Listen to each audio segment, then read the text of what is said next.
Hi, I'm Andy Fogarty from the At Home Welder, and today I'm going to show you how to get the perfect bend for your cap rail, the perfect angle, when you don't have any tools to bend it with. Now this is a question that I get a lot, and that is how to get the perfect angle on your cap rail when you're putting it on. A lot of people try to bend this before they put it on, and the problem with that is you can measure this angle all you want with all the little tools and gadgets and whatever to get the angle right, but when you're actually bending the material and you come back to put it on, it's very rarely ever perfect. And what I'm going to show you today is how to get the perfect angle every time and not have to go back and rebend it and try to fix it. So the simple method I'm going to show you today only requires two different things. And one is a nice set of clamps, or some C-clamps, vice grips, whatever you want to use to clamp this down with, and also a torch. And those are the only two things you need to get the perfect angle. So I'm going to show you how to do this right now. Alright, so to start with, I've got my section of railing here, and I've got my cap rail. So I put my cap rail on. It doesn't matter if you put it on the top here or if you put it over here on the actual down rail. It doesn't matter which one you start. I'm just starting with the top for this example. And I've clamped it to my rail. So it's important that you already have this clamp somewhere on here, preferably away from the heat. You want to kind of have it down here so it adds a little more pressure down the rail so it doesn't tend to kick up your cap rails we're bending this, which you'll see in just a moment. So what we're going to do is we're going to take our torch and we're just going to start heating up this area where we need to have the bend.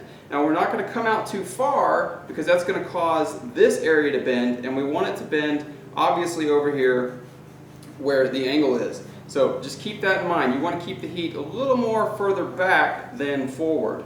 So we're going to grab our torch, heat this up, and I'm going to show you how it is. Oh, one more thing is you're going to need another clamp.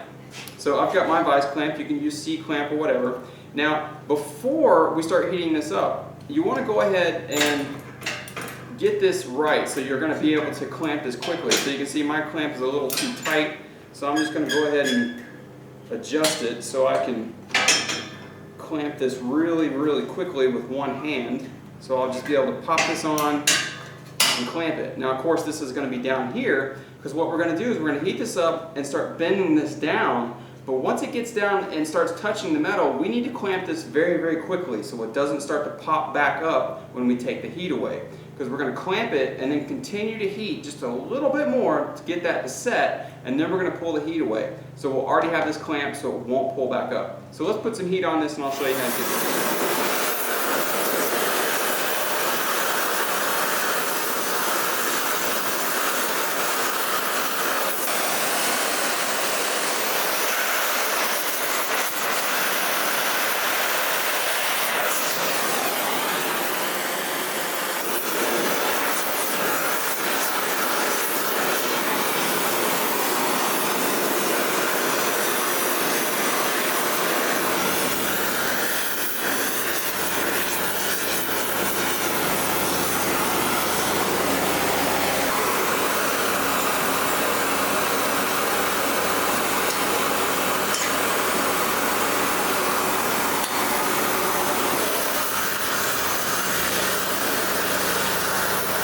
Okay, so you can see it's really hot, so I don't want to touch it, but you can see we have the perfect angle. Now, as you saw, as I heated it up, I was applying pressure with this hand and pushing it down. Now, I was being very cautious to make sure that I was in line, because as this is heating up, obviously it has a tendency it weakens and you can pull it in either direction. So I was making sure that I was going straight down to stay in line with my railing.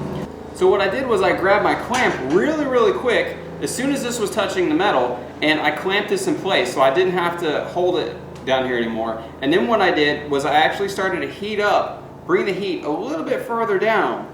So all I have to do now is just take my wire wheel or my wire brush and just hit the top of this angle real quick, and it's going to be absolutely perfect. So that's it. That's how you get the perfect cap rail angle every single time without having to guess or without having any sort of bending tools.